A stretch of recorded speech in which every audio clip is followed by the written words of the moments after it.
Holland's return this season has started off with back-to-back wins at two very difficult circuits.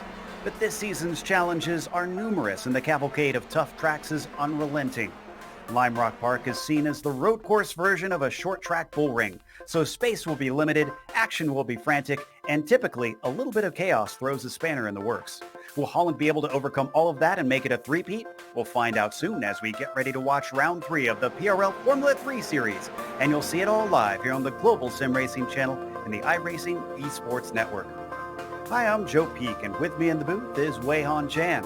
Behind the scenes is our director, Sean Crackers Ambrose, and he's using cameras provided by Dougie Beer. Lime Rock's unforgiving confines have gotten a makeover recently here in iRacing. To get a better look at it, why don't we head on down to our track guide.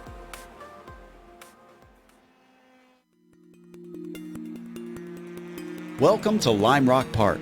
Located in the northwest corner of Connecticut, this unassuming little track has garnered a surprisingly passionate following. Its unique aspects create a circuit not only full of character, but consistently challenging even to modern race cars. While it has 4 different possible layouts, on the classic version, only 7 corners are split along a 1.5-mile track with just a single one of them turning left. Though simple in appearance, most drivers will tell you that trying to be fast here is anything but. The run down the front stretch into Big Bend offers pretty much the only viable passing spot, but it's a double apex right-hander which lures drivers into taking it too fast. The uphill is also scary quick considering its lack of runoff and can sometimes cause cars to get airborne over its crest. Then, on the opposite end, the downhill sends cars diving into a quick sweeper which requires a good exit speed in order to defend or attack back into the first corner. Modern this track is that the races are never held on Sunday. Due to a legal agreement with a nearby church, events must take place on Fridays and Saturdays. The confines around this place are tight, the passing opportunities are few, and mistakes are usually punished with race-ending damage. With most other road courses now being built with upwards of 3 and 4 miles in length, this track stands out. But in an age of multi-million-dollar facilities and flashy buildings, this quaint small circuit manages to keep fans coming back with its intimate and grassroots setting.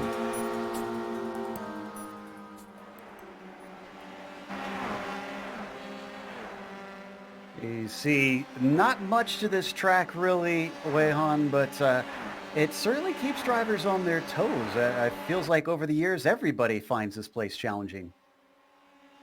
Yeah, very much so. Well, this is very much an old school racetrack that we all know and love on the iRacing service. The one place that is so familiar with our rookie racing experiences.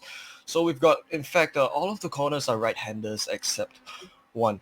Now this track measures 2.5 kilometers long or 1.5 miles, and because of its length, it'll be all about rinsing and repeating, building a consistent rhythm over the laps, as drivers will use multiple laps just to set themselves up for one overtake move as they draw themselves closer and closer to the cars in front, and also try their best not to be dropped.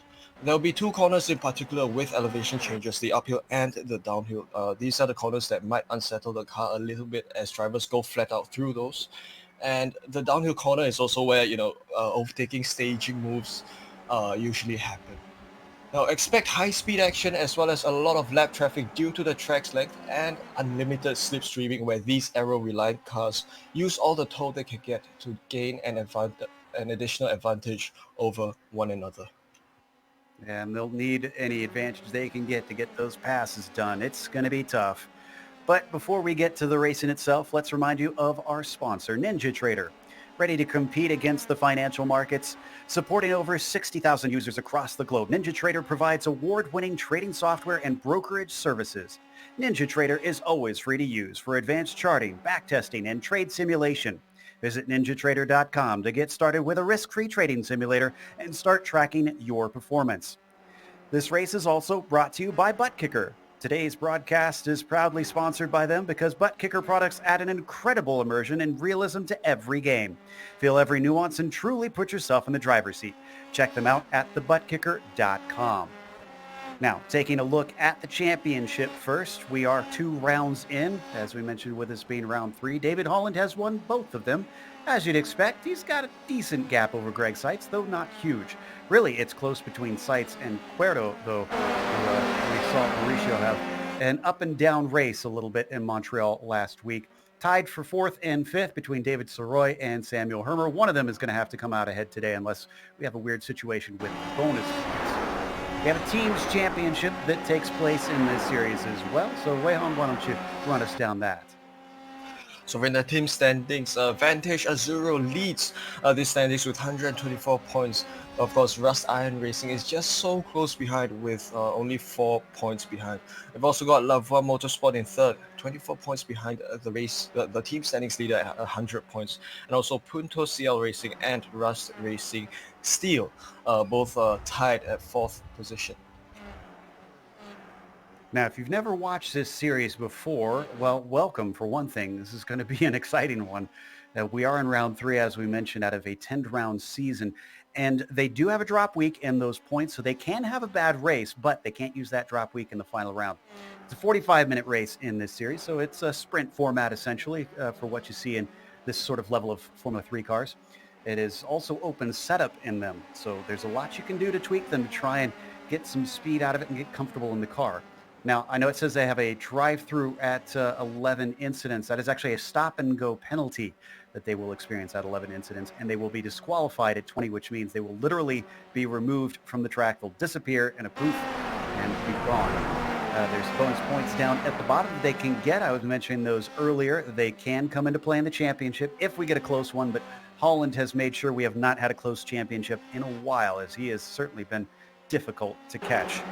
You're watching this once again on the iRacing Esports Network. Make sure and subscribe to the channel. Very easy to do so. If you're over on YouTube watching right now, just scroll below the video. If you see a big red button that says subscribe, click it, and you won't miss a moment here on IESN. Moments like that big off track that we saw there for one of our qualifiers on screen. I'm kind of surprised they did not bin it there. Now, in that qualifying, Greg Seitz actually has the pole, and it's 2/10 over David Holland. I was kind of wondering if this was going to be a thing in this qualifying, Wei-Han, that the track is so short and the laps happen so quick. It seems like the small gaps and small gains will make a difference in a lot of positions out here. Yeah, look, simply because the length of the circuit is small, you notice that the difference in lap time between drivers will be so much smaller. So, usually where drivers might be separated by tenths or hundredths of a second, over here it's all down to thousandths of a second. In fact, it's 9 1,000ths between Holland and Green, who's on the inside of row 2 right now. Holland down in 4th. Unfortunately, Seitz has impressively 0.17 over Sam Hermer, who certainly had a good time getting a second place at Montreal before. Thankfully, looks like everybody's doing a pretty good job of finding some space out on track. I'm not really seeing too many people getting caught up amongst one another here in the qualifying.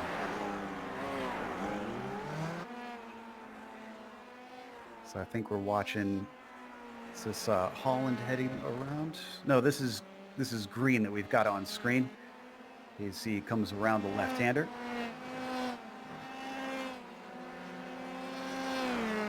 Who else have we got that we need to see climb up the order? David Soroy. Remember, we saw him within the top 5 in the points. Well, he's only 8th right now in the qualifying, and he's had a lot of laps in already. In fact, I'm seeing at least 10 of them have been counted with 6.5 minutes left to go. So it's not been for lack of trying for the number 19. Whatever the case, this car does not seem to have qualifying pace today. Of course, we got David Holland as well following. So let's see what Soroy's got, and then we'll switch over to David. Well, the other David, I should say. And Soroy's going to abandon it, so he doesn't like that lap. He comes to a halt. This is Holland. And the number 18, that one doesn't go quicker. 43.3 is about 0.4 slower than his best time. Now, what about the weather? We've seen with this new tire model that the weather isn't as effective about changing the car's handling way on, but it still seems to at least affect it some. We do in fact have track temperatures of 28 Celsius, which is 82 Fahrenheit. So I think it is the ideal, the kind of a sweet spot temperature, which should not go too hard on the tire wear, and should also go in the favor of drivers who want to kind of conserve their tires and and kind of remain consistent over the laps. We've not got too much of a wind, 3 kilometers per hour southwesterly wind. So it should not, in fact, do any harm to these aero-reliant cars.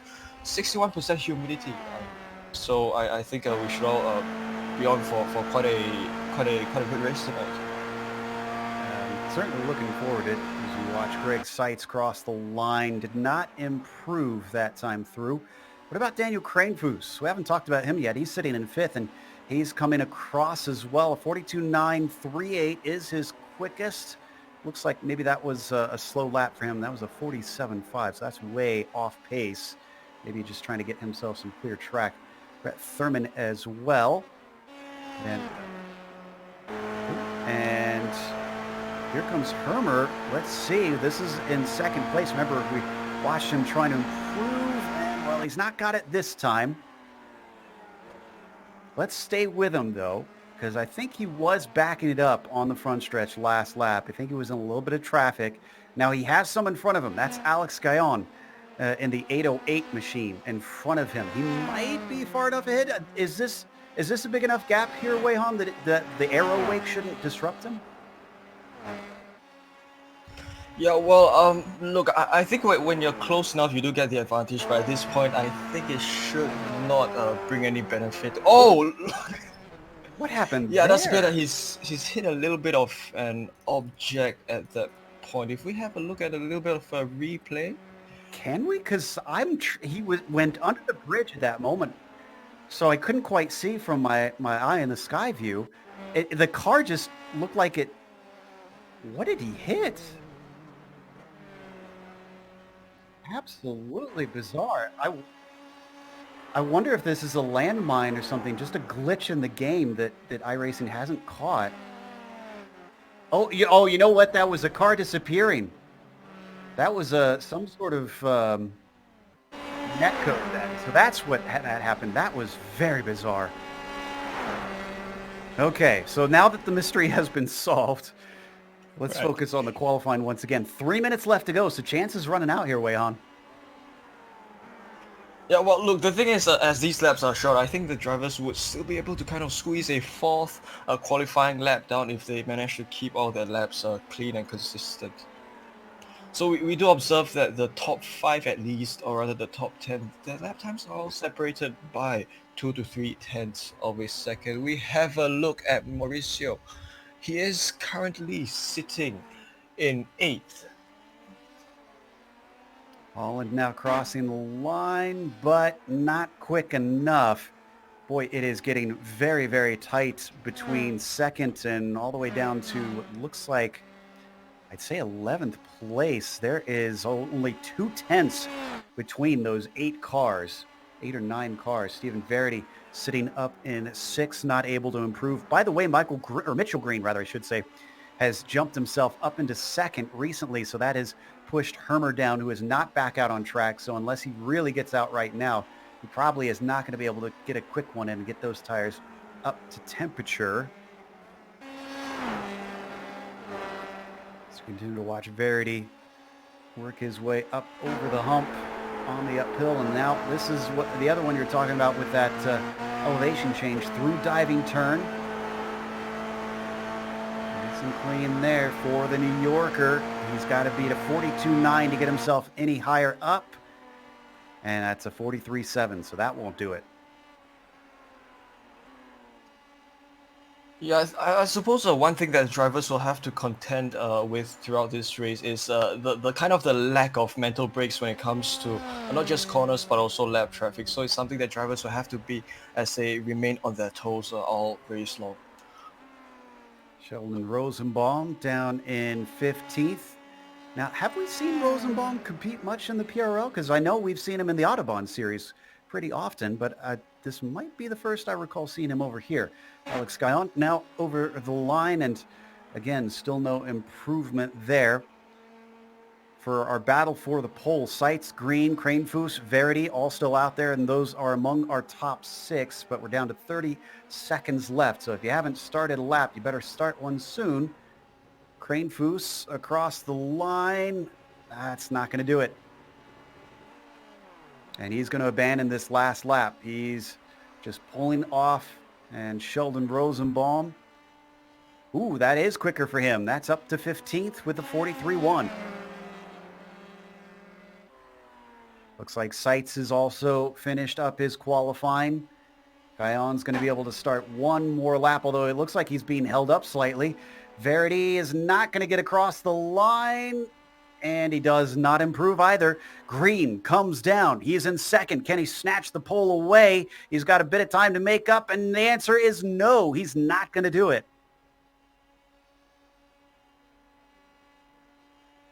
Here's Soroy across the line. No improvement for him. Bunch of drivers diving into pit lane, not happy with this last lap. David A. Bear, who is down in 29th. In fact, the last driver with a time on our scoreboard currently.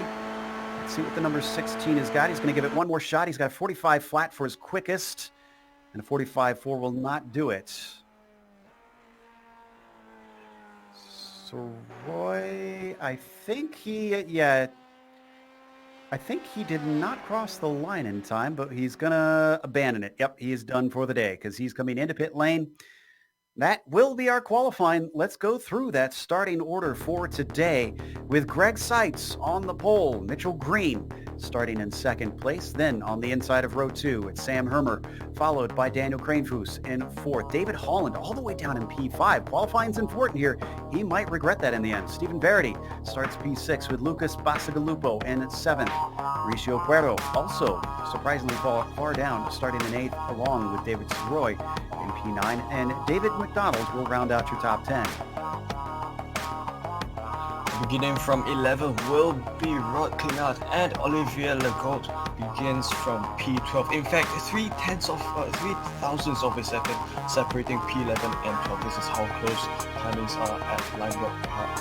Sheldon Rosenbaum begins from 13th, and Raymond Lewis from 14th. Joshua Daniels 15th, Lawrence Sebastian in 16th. Christopher Richards and Brett Thurman from 17th and 18th. Alex Guyon and Tyler DeZube from 19th and 20th.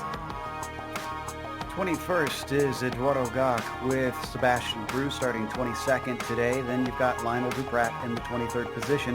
Owen McLaughlin, P24 for him. Then you've got David Blackwood in the 25th. After that, we've got Tyler Gord, who is outside, and Matthew Gunderson in 27th. Last two drivers to put a time in are Daniel Barnett in 28th and David A. Bear in 29th. Honeck, Lee, Santana, and Pavlovich did not put times in. I do not see Santana in the session right now, but the other three should start. So it looks like we'll have 32 cars that will take to the grid today. Standing start for this series. We had a bit of a weird one last time where they had a rolling start for the first time. So it looks like they got that correct this time around. The question is, will it be a messy start to this race? These cars have the new damage model, and hopefully we won't see too many parts flying around in this tightly packed little circuit. As the clock ticks down, and I believe the time should be up pretty soon here. Indeed, here we go. Lights are up, engines are revving. Green flag is out, off the line. It is a decent start there for our pole sitter. Seitz already covering off Green, but side by side for third. That's David Holland working to try and overtake Kranefuss. Kranefuss has the inside as they come into the left-hander, and it's not going to quite work out. He's covered off. So Holland already up in a P3. A brilliant start by the drivers, already going into single file as they come towards the uphill corner. Note that they're not using the chicane, so this will play to their benefit as they try to bring their momentum throughout the rest of the circuit. Already we've come to the west bend, the midpoint of the circuit, and towards the end here as they come down towards the downhill corner. Greg Seitz, your current race leader at the end of lap 1. And we've got Mitchell Green, and someone's got out behind into the pit entrance. A huge impact there. That's Rod Clinard, who unfortunately had that one. Thankfully did not fly into the traffic. So let's take a look at the replay and see exactly what caused this. Did he get help, or did he just spin himself off here? That angle looked like he just dipped his wheels into the dirt. This should give us right of what we just observed him, having his outside tires on the grass, and that was just enough to unsettle his car and into that tire barrier. It was a spectacular wreck. Now we watch Puerto weaving down the front stretch, trying to stay within the slipstream of the leaders, which has Greg Seitz up at the points, but Mitchell Green with a train following him. That's Holland, Cranefoos, Bacigalupo, and then Puerto at the back of it in 6th position. So we do have a battle for first place. In fact, almost a six-way freight train of battling at this point. Of course, the gap that Seitz has ahead of Green is 1 whole second, so there has to be a little bit of work done by Green in order to close that gap up over the next few laps. Some drivers going defensive there. That is Holland taking the inside line, and I think Cranefoos going along the outside, and he tries to make a move work down turn 1. Around the outside of Big Ben, doesn't quite pay dividends. And I think we had an incident with Blackwood. Oh, and another one happening. Thurman, I believe. Owen McLaughlin. Yeah, there's a few cars involved. Raymond Day. Oh, and a big wreck evolving from that. That's Sebastian, and Daniel Barnett was the one that just plowed into things. This starts with, is it Sebastian? Yeah, we're watching Lauren Sebastian. So there's going to be a car spinning in front of him. That's Raymond Day. They both spin simultaneously. And wow, so 3 completely separate incidents, because Barnett just goes wide. That was Barnett that hit him, that we saw just plowing into things. I think he just loses it, Wei-Han. I mean, what do you think? I think the Big Ben being a decreasing radius corner, it is a little bit hard to kind of judge a corner entry at some points, and I think he just managed to fail to get the right line in and dip the grass and kind of snowballed into the outside and into that car there. I'm glad that we're racing virtual cars, because that would have been a massive, massive accident. Meanwhile, we're riding on board with Daniel, still chasing David Holland, as that number 55 wasn't able to make it happen before. He's got to be careful, though, because Wei-Han, I think, if he does try and make a move, look at Bacigalupo behind him. We can't see it from this angle, but he could take advantage of this if it goes wrong. At this point, he's just focused on trying to close his gap with David Holland. Gap between them is only 0.2 of a second, and they just need a couple of corners or the next lap in order for Cranefoos to close this gap. I don't think there's too much of a threat, but of course we do see Holland taking the defensive line all the way out, and now he's switched back to the left side lane, but they now take it into the Big Ben, and you just see how Holland has effectively defended his own position along the main straight.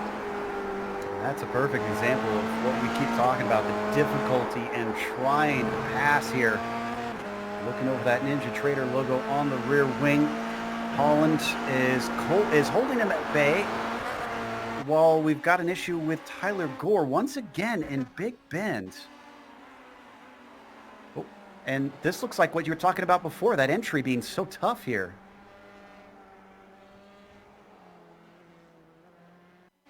Oh, jeez. He skittered all the way across the grass, and he looked so helpless trying to get the car wound up. Battle again for 3rd place, Holland and Cranefoos, but Cranefoos holds his ground around the outside. Still, they're going to be wheel to wheel through the left-hander.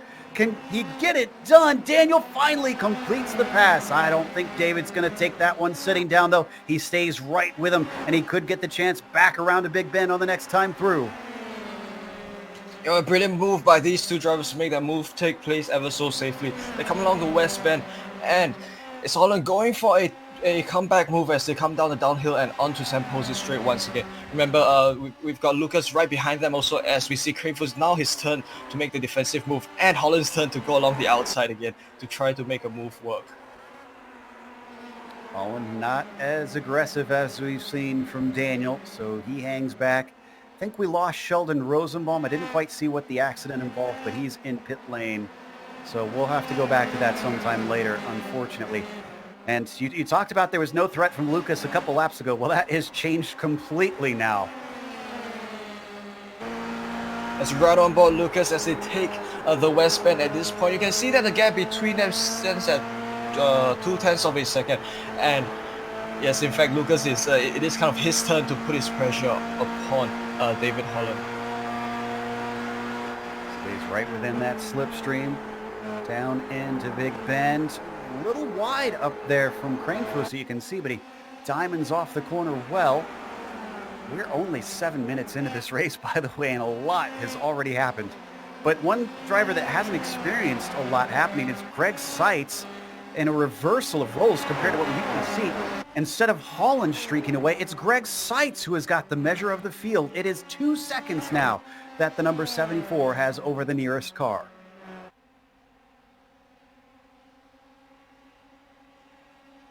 He's already coming up to traffic, though, which probably is the last thing he wants to see. Down with David McDonald, battling with Soroy, and Soroy's going to take it away with a smooth move down into Big Bend. So the twin of Mark McDonald, one of our major players in the GT4 series, finds himself demoted. And that is true as far as we've been told, informed that David is indeed the twin brother. It's going to be for David McDonald to try to go for a comeback move as he's now relegated to P. The gap between himself and Siroy sit at 4 to 5 of a second. They come up on the downhill corner, and this is going to be where they take advantage of a little bit of slipstream with each other, see if they're able to close the gap by a little bit. No defensive driving here, as a move isn't exactly imminent with such a huge gap at this point. One thing that has been imminent for a few drivers is an early retirement. And Cranefoot with an issue. Both Cranefoot and a bear have had an off simultaneously, and I think they were completely separate problems. Or were they? Oh no, I think there was some contact here. The watch into Big Bend here is going to move to the inside of a bear.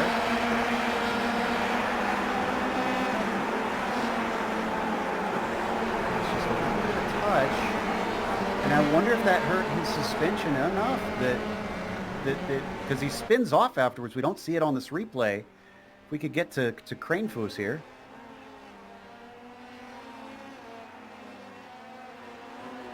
So Daniel's gone down to 18th already. Here he is. We'll have to back it up just a little bit. Oh, here, no, actually, there it is right there. And he doesn't hit hard, thankfully.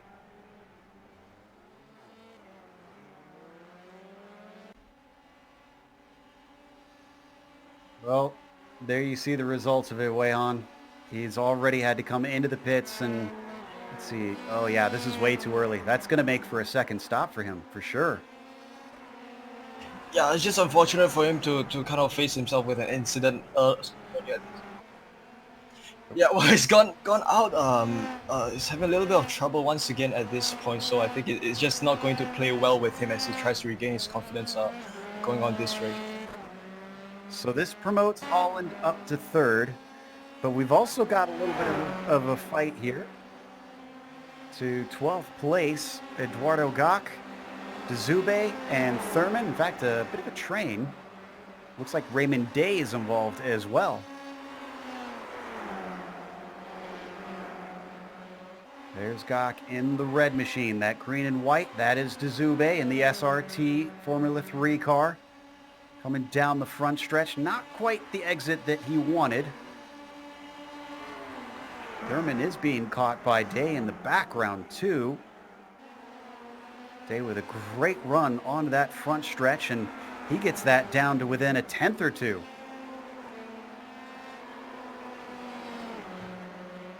Because Eduardo Gach having a good time leading this four-way battle pack, starting from P12 all the way down to P16. Now the average gap that sits between them, we have gaps ranging from 7 tenths to 7 tenths to 9 tenths of a second. I'll go to Sierra and Faraday. Sorry, Joe. Yeah, there was a pass between them. Soroy making a smooth move once again down into the inside. That's going to give him 6th place. Looks like we've even got a replay on this one. Once again, the spot is Big Bend. We've not only had all our accidents, but all our passes as well.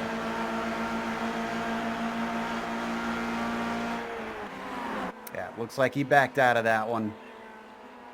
So as soon as he saw the writing on the wall, he gave it a little bit of a lift. Didn't really want to risk the car this early in the race. What I was saying before about the leaders is that they certainly seem to be spreading out a bit. Seitz is now up to 4 seconds ahead of Mitchell Green, who is held on to second. David Holland has not been able to threaten Mitchell for some time now. David was dealing with quite a bit of a fight instead before, as Tyler Zube seems to have gone off in Big Bend. Looks like he was still trying to chase Gach and fortunately went a little bit wide, came back on without hitting anything. 10th place, look at this one, close between Daniels and Richards. Just about half a second between them on the front stretch. We're going to ride over the shoulder of Christopher Richards. Ooh, wow, he closed quickly. You weren't kidding about that slipstream being powerful down the front stretch. Yeah, I think it's all going to be quite smoothly because there will be areas where you get even more slipstream. Of course, with the proximity so close, you already have a little bit of consistent slipstream throughout the lap. They come upon the uphill corner. This is where they have to be extra careful, especially with slipstream upon this exit point, the crest of the hill, which they manage ever so perfectly. West Bend they come. And we've also got a lap traffic in front. You see, so early on in this race at Lime Rock Park, at a place like this, you already have lap traffic.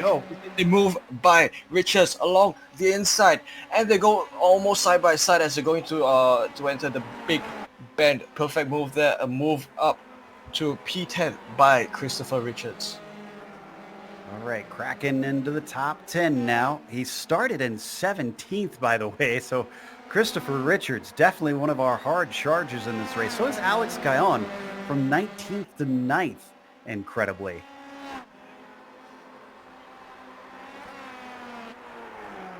Let's take a look at Guyon.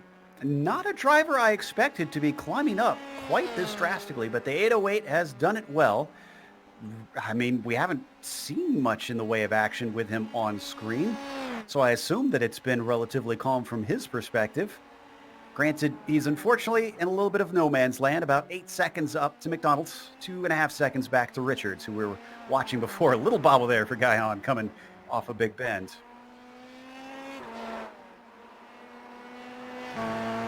So let's now ride a little bit with David Holland here, Wei Han. And I'm wondering if we could pull up the laps that have recently taken place between himself and Mitchell Green, because it doesn't look like it's huge gains, but the gap is definitely smaller than when we last looked. Yeah, it is Holland trying to close on the gap with Green. Now we have a look at the lap comparison. We find that the gap has, well, it would appear that he has dropped back a little bit over the past 3 laps, starting lap 18. You see a difference from 2000s to 900s and to about 2/10 of a second.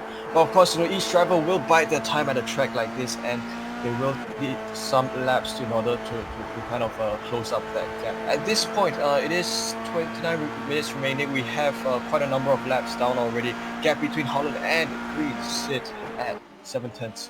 We move to the battle here on P5. It is Bacigalupo versus Sirot. And don't forget Cuero in that as well. The number 79 is the third car at the front of the trio. So this is going to get fascinating. They're coming up the lap traffic. Lauren Sebastian is in front of them. Hopefully won't play too much of a factor in it. He's got a ways before he is caught. It just depends on how much quicker per lap they are.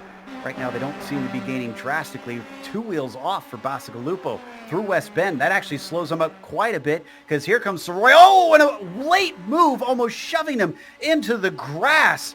Eventually, he slows, and now he fully covers off the inside, but I have a feeling that the number 19 was not too keen on that move.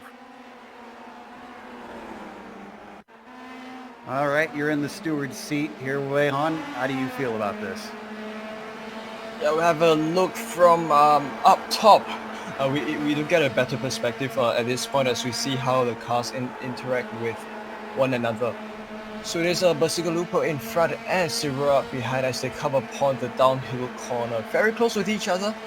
And I think as Basigalupo went for defensive, so did Syrah as you know they're trying to take the most advantage of the space they have. Of course, both drivers did not anticipate how close this would play out, but it did play out. Side by side as we come back live, Soroy once again forced to the outside by Bacigalupo and can't get it done. This is causing them both to fall back from Cuerto up ahead. He's now got about a second gap, so not good news for him. And we just had a change of position between Day and Gok. I think that was for 10th. It looks like Raymond Day got that spot away. Let's take a look at how this one happened. This was down into Big Bend.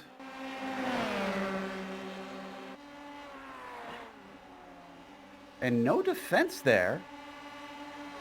Doc just not too worried about his race, so he held on a little bit around the outside of the first corner and eventually gave it up. Let's go back to David Holland and Mitchell Green. That gap is now gone from 0.8 of a second to 0.4. It was as low as 0.2 here during that replay. And Holland falling off in the middle of the lap here at Lime Rock Park. Maybe he's quicker in a straight line here.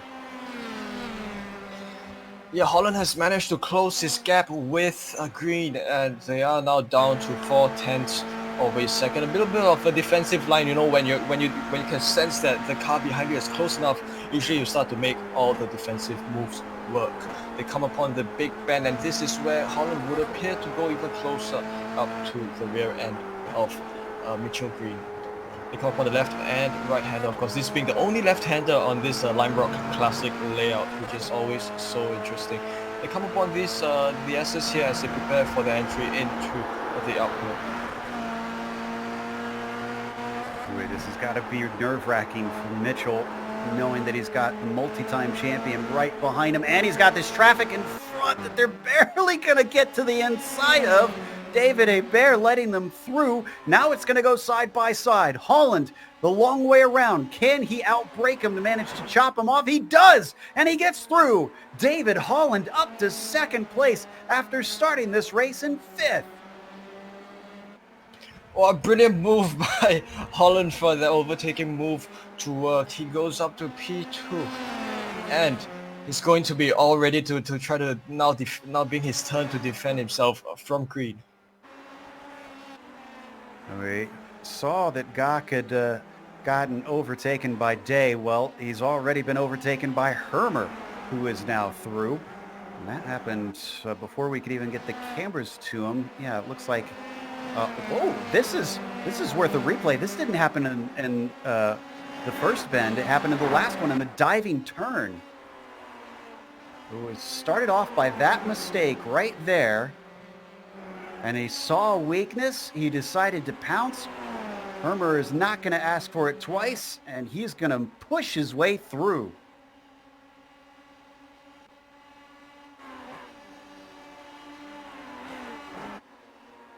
Almost a halfway now at this point, Wei-Han.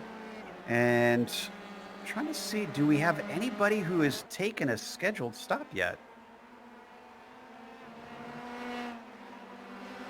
A little bit of a battle for 14th, though.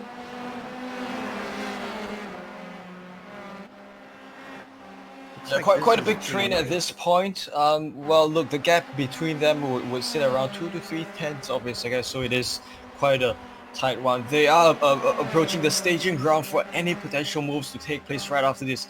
Along the inside go the two teammates. This is going to be so close as they go for 2 wide, nearly 3 wide.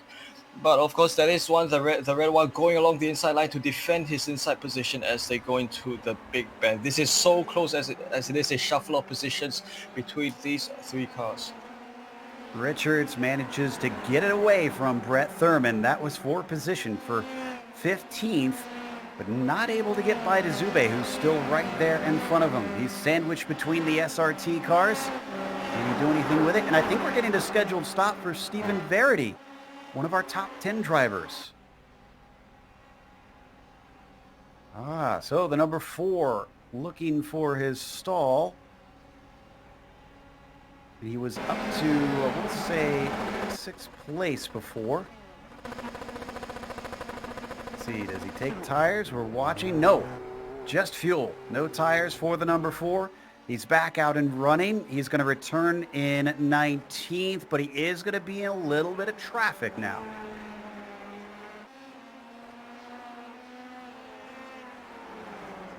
Not good news and not really the development that Verity wanted.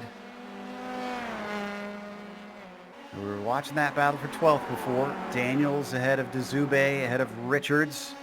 This is continuing on.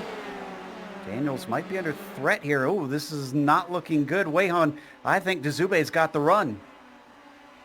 And would appear to have the run. He takes the inside and cuts the move and makes it work. And he goes up and takes P12 right from Joshua Daniels, just like that.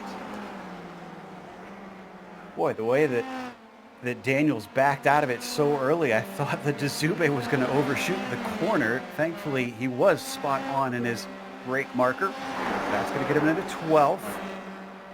Now, they do have Sam Hermer in front of them. And Sam, I believe, started from pit lane, I think. Let me double check on that. Yeah, he had to serve a penalty and started from pit lane. So him being up in 10th position is kind of phenomenal, if I'm honest.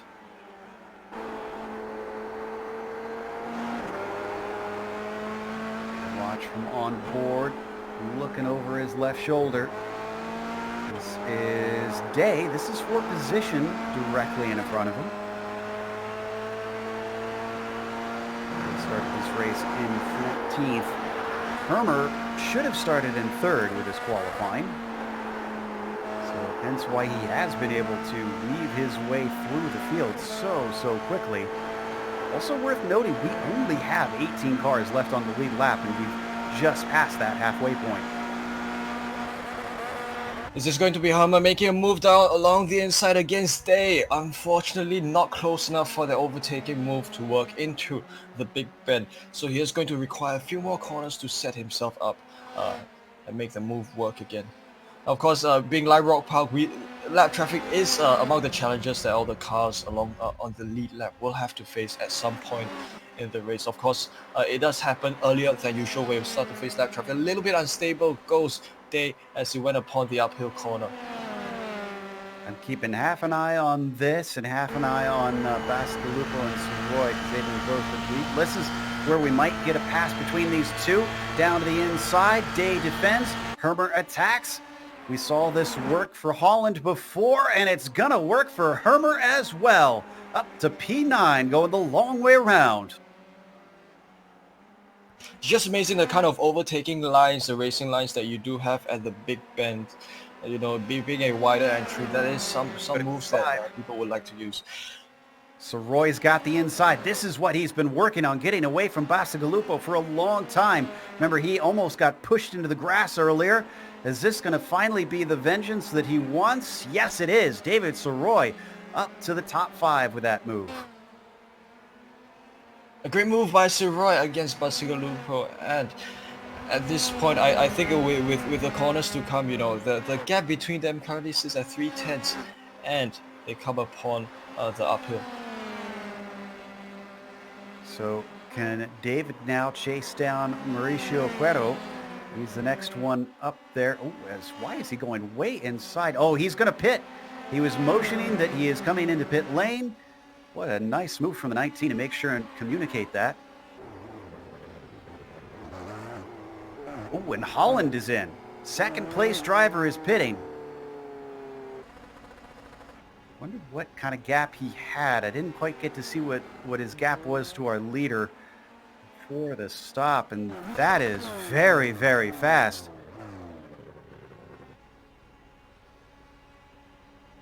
Meanwhile, ooh, and Soroy has got a long stop here. Did he speed in pit lane? What is going on?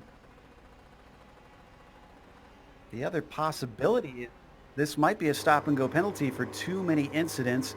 Meanwhile, our leader is in. Holland is our highest pitter with that incredibly fast stop. Normally I would talk about him jumping him, but I don't see how David could get to the end. Seitz takes tires. Holland has got his speed up. He's coming down the front stretch right now. Seitz is back out, but Seitz is clear. Holland gained a little bit of time. It's down to 2.7, and he can see his longtime rival. Multiple run-ins last time between these two, making contact, and every single time it went sour for Greg Seitz in the number 74. Green, who was in third, now pits, so he's going to hand the lead back to Greg Seitz.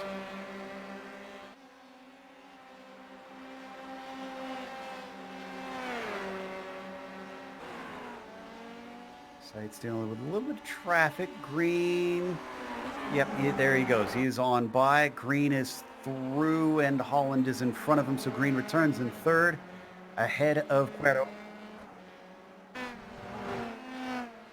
And that should be everybody who's stopped. Josh Daniels has relinquished his higher position that he's gotten from going long, and I believe David Hebert is the only other one, but he is laps down.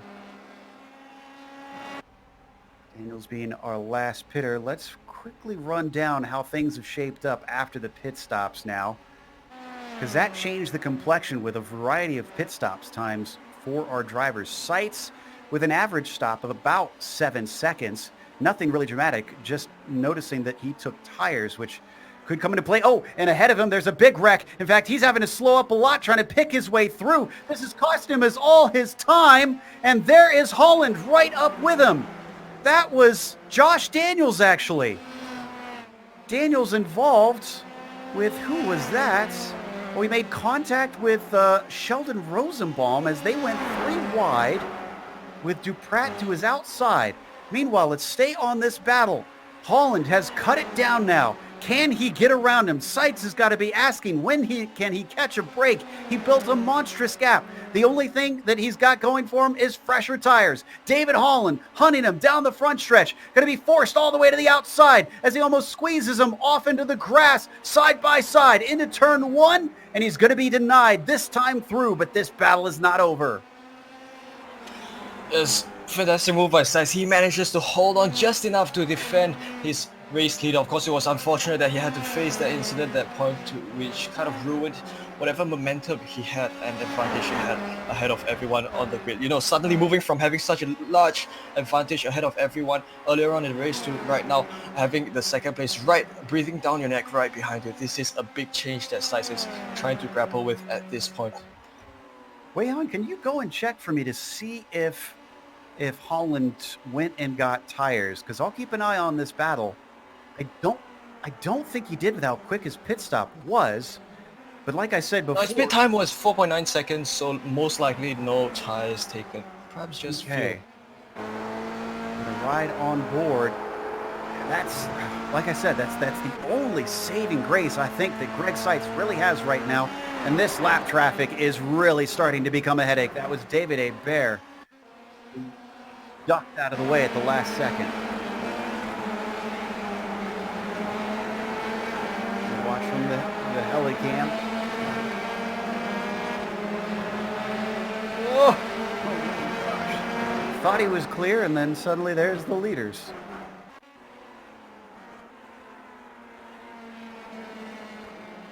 So at least they got through that. Who is up next? Sebastian Prue needs to be lapped now. Into the 15th position, the number 99 car ahead of them.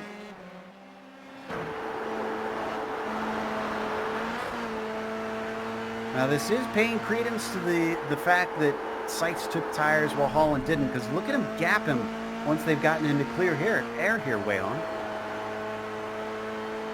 Yeah, well, look, Prue does have a 6-second advantage ahead of Joshua Daniels, but I would imagine that the cars behind him are, or rather, he is currently a lapped car, and he is coming under quite a bit of pressure from Seitz, who wants to make it work.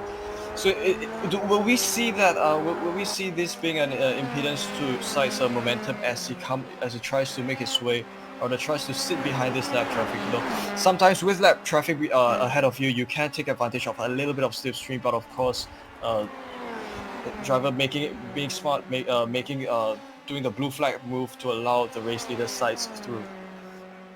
So that denies David Holland a chance to try and close him in. I know we've been focusing on this a lot, but this is for the lead with 13 minutes left to go here in round 3 of the PRL GTE, or PRL Formula 3 series. Getting my PRL series mixed up. About 0.7 of a second from Seitz back to Holland. And if Seitz can do it, this is the first time in a while that he'll have beaten David on track. So not only would this be important points-wise, but psychologically, this is almost critical for Greg to try and manage to get himself a bit of a boost.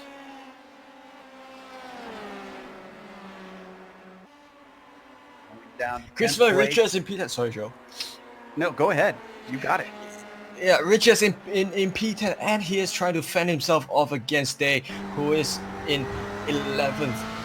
We ride on board Dave from this cockpit camera. Very good perspective we have here as he takes his line and tries to get his slipstream from Christopher Richards. I love this helmet cam that Dougie's been giving us lately. Puts it right within the driver's perspective here. You can see how low they are in the car. And he's getting awful close to the back of Richards. He isn't quite able to do anything yet, but this is where he wants that run. Down into Big Bend, slipstream allowing him to get to the insides. Richards not going to cover it off. He lets him through.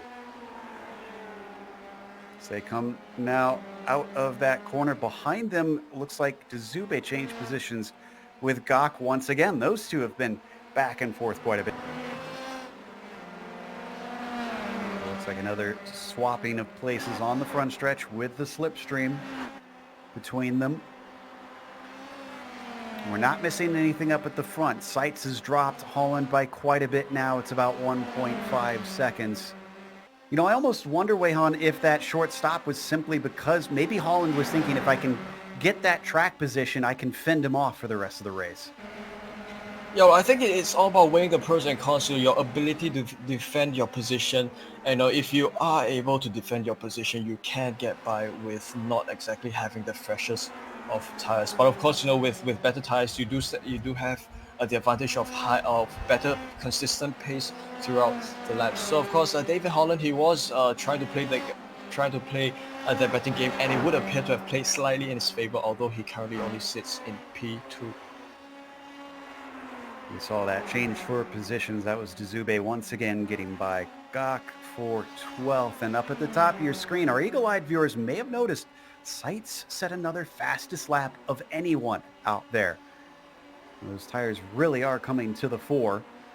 And he's got now 1.8 seconds over David Holland, who is slipping.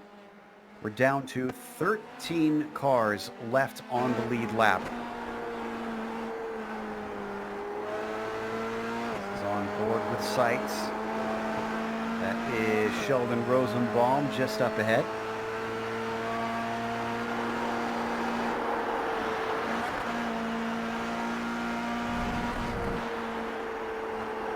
I was just running through what might be in Seitz' mind, because he does have some pressure from P2 right behind him.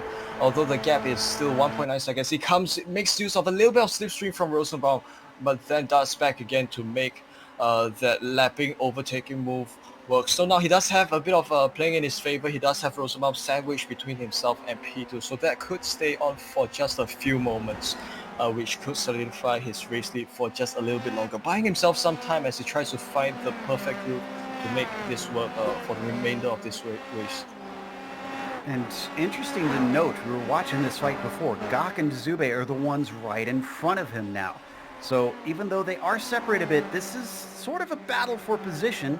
I hope that Eduardo won't hold him up too much once he sees he's coming.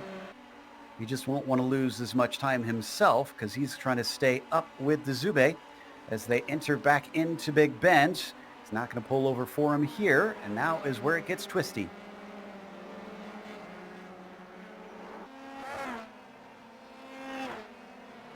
So I think Seitz is not far behind from them at all. And I think in just a few moments they will kind of face a little bit of a dilemma, especially for Gok, whether or not to allow the leader pass that kind of put his worries away or keep that up and continue his battle with the Zubei. Of course, they're coming upon Sam Posey's straight, so this means that there should be enough space for an overtaking move to work by Greg Seitz. Of course, perfectly does Greg Seitz. He comes along the inside and makes the move, the lapping maneuver work for him. He's through once again, putting a buffer between himself and Holland. Gach now splits the pair of first and second place. Holland, though, is not really a threat. It's now 2 seconds behind that he has lost to Greg Seitz. Remember, he was within a tenth or two and even attacking at one point, wheel to wheel, up and over the hill. A little bit of a scary moment there over the crest. Yeah, with the crest in place, it is a little bit difficult to look ahead of you, which is always important to do so as you try to maneuver yourself against traffic. I think Seitz has for himself kind of a good buffer of a few cars, just one car behind him at this point still. His gap ahead of Holland is 1.2 to 1.3 seconds, so it might increase as Holland tries to find his own way across Rosenbaum. Let's go to 2 hard chargers. For 8th place, Gaon and Hermer. Gaon coming up from 19th, now riding in 8th. He's trying to hold on to it in these last few moments as he's got Sam Hermer chasing him down and actually looking to the inside. Too late to defend from that one. So Sam Hermer going from dead last on the field, starting from pit lane, to getting himself into P8 with a 5-second run up to Verity. I don't think he's going to be able to do much more damage than that.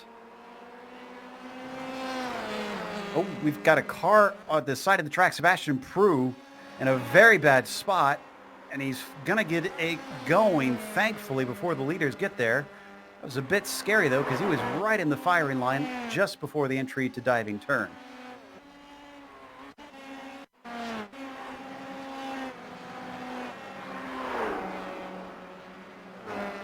So this is going to be out of West Bend. Watch the left side tires. We touched the grass on entry, it looks like. Good job keeping it from hitting the wall and any other cars and just parking it until he had the full clear. It lost him a lot of spots, sadly, but it kept his car and everybody else's car intact. Looks like we got a battle for 18th too, or for 17th rather, because Prue has Legault catching up, and he's going to look to the inside. Olivier with a good run down at a big bend. Smoothly through into the position, but he's got to hold it together as they almost touch wheels into the corner. I don't think Prue's done with him quite yet. He comes back at him, and somehow, with it looking like that position was lost, he regains it and gets himself into 17th once again. Right on Legault as he goes along the uphill, and we get a good perspective once again of his potential moves against Sebastian Prue. Come upon the downhill. Is this going to be a slipstream move? Is this going to be something that I'm so sorry if I butcher your name. Legault will make it work. Of course, he goes along the inside. He makes the overtaking move work, or rather, Prue makes the overtaking move work, but this is going to be a comeback as they try to go back and forth as they come upon the left and right-handers. Considering Olivier is hailing from Club Canada, he's going to get to the inside here, up into the uphill, and that's a very hard place to pass. He noses and he eventually backs out. I was going to say, I'm pretty sure it's Legault, because that would be the French way of saying that last name. So, oh no! And that West Bend once again bites Sebastian Prue. This time, though, he is not able to come away with it, and he is going to DNF. Boy, that happened fast. It was just so unfortunate for him. Look, if we have a look at the replay, it was just a matter of the tank slapper kind of making him unstable as he exited the West Bend, and that was just enough to send him right into the wall and end his night of racing, especially so with 4 minutes to go. I think it must be so disappointing for him to have to end it at this point. Now, looking at Greg Seitz, he's not out of the woods quite yet, because he must have been held up by lap traffic like this. This is Christopher Richards, who he's trying to find his way around. It's gone from 2 seconds now down to 0.8. Oh, he's not liking this at all. This gap continues to decrease and decrease as David Holland starts to threaten once again, being extra careful with this lap traffic. Richard's not fighting anybody. Now he's going to let him through. This puts Christopher a lap down, even though he's in 11th. And actually great timing because this will indeed split him from Holland. Now, will Holland be more aggressive in trying to get by him? So a little bit of a buffer to Seitz' advantage. So we have a look at if or not Holland will make an overtaking move work here. They come up on the uphill. And I think he would require a couple more corners for this to work. Yeah, he's doing about the same thing that Greg is. Just waiting for right here on the front stretch. He knows he can make it clean, not hold either of them up. He is through, and it's holding at 0.8 of a second. So he didn't lose as much as Greg Seitz did in that exchange. Interesting stuff. 2.5 minutes left to go. I believe we should be 2 to go at the line.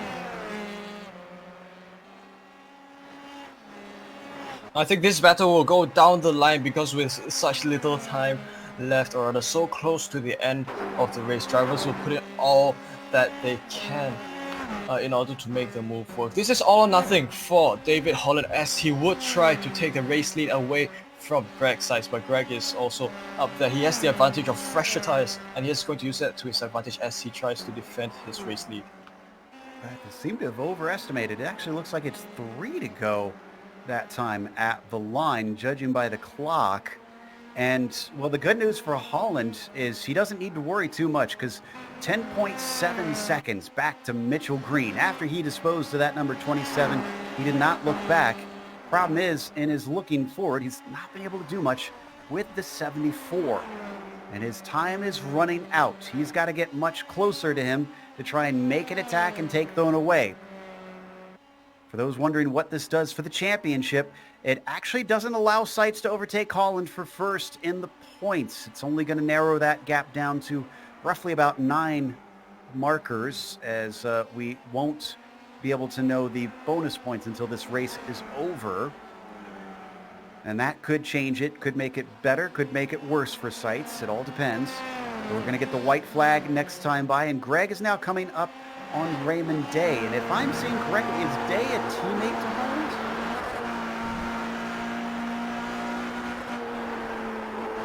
I think he is indeed one of his teammates. Now, I don't like to say that there's nefarious tactics going on, but I can't imagine, and Day is going to be extra polite here. He's not going to hold up either of them. There we go. That puts that conspiracy theory to rest. I wasn't sure if he was going to try and hold up Greg Seitz or not. White flag is out with 20 seconds to go. I would not have... Sorry. I was just going to say, I would have not have thought that Holland would be this close at this point in the race with a 5th place qualifying. But it's not the qualifying that matters. The bonus, well, that's just for a bonus point for pole. It is the finishing order that gets you the most points. And for Greg Seitz, he's going to get the most finishing points of anybody because he is going to be the winner here today at Lime Rock Park. The first in a while for Greg. Second to Holland. Green coming around with not that big of a gap as well to Cuerto, but managing a podium.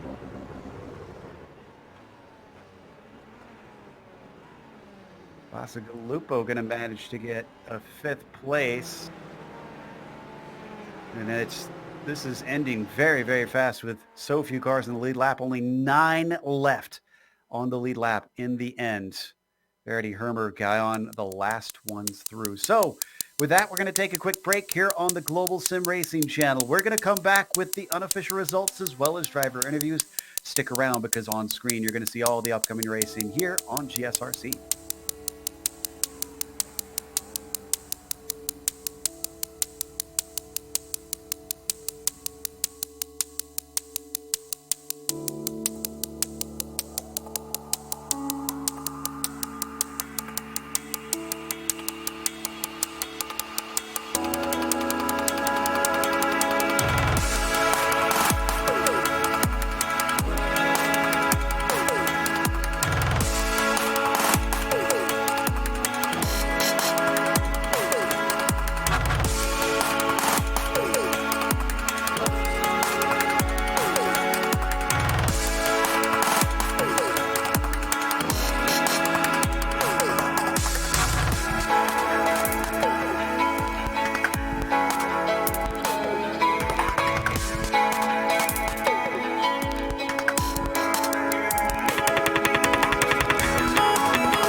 to Lime Rock Park. We just saw round 3 in the PRL Formula 3 series. And in the end, Greg Seitz finally got that victory he's been working so hard for a while. And it was over. David Holland, despite a late charge and despite a short pit stop for David, he was about half a second back at the line. It counts for podium points. Mauricio Cuero with a 4th place, racking up consistent finishes this season. He's a good one to watch out for. Lucas Bacigalupo took a top 5 with David McDonald finishing in 6th, climbing up from 10th place. A nice run there for David.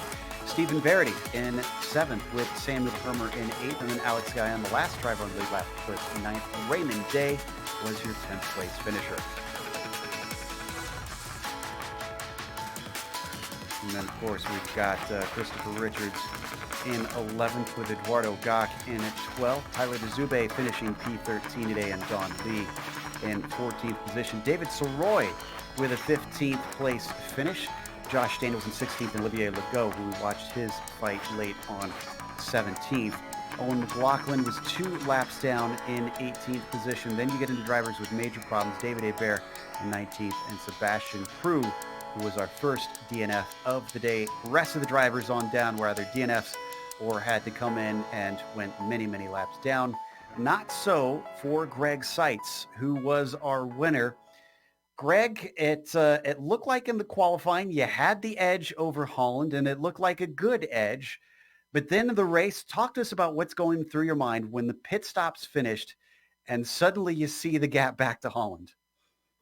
Yeah, I really wasn't worried at that point. I knew he was likely to not take tires, and I had enough of a gap that I could take tires, which, I wanted to make sure. But then obviously later in the race, there was a big pile up into third one, and the whole gap evaporated.